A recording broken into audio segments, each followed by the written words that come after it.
Hi, my name is Michelle Stasiak, and I have a story for you about how being open online helped me to meet an amazing person, and through her, a host of other amazing educators, and get me involved in building my personal learning network and becoming more involved online.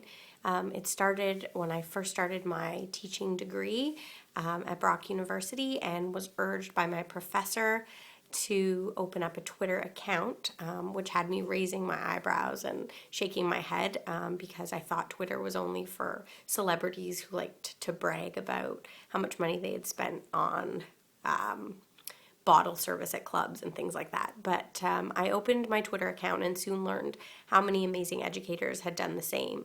And people started adding me. I was adding them. I was learning about them, learning about how awesome they are all around the world.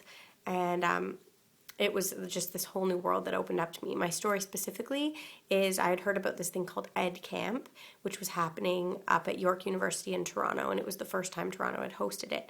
Well, I didn't have a car at the time and lived out of the city and was going to be finding it very difficult in the winter to get there, and so that this was going to keep me from going. So I randomly decided to post on Twitter, really want to go to Ed Camp, anybody want to give me a ride? Now this was such a shot in the dark and I didn't think anybody would ever respond, and sure enough they didn't.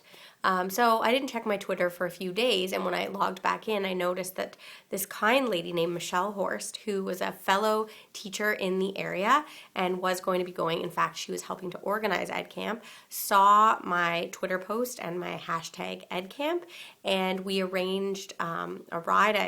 I met her at a coffee shop. She picked me up, drove me there, and drove me back afterwards. Didn't even accept any money for gas, but I met a really nice colleague and a host of others during the day, and just had a great time.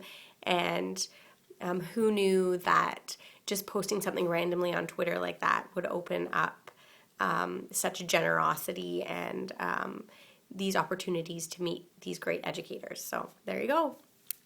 You got to ask and you got to advocate for yourself, and you can use Twitter to do that.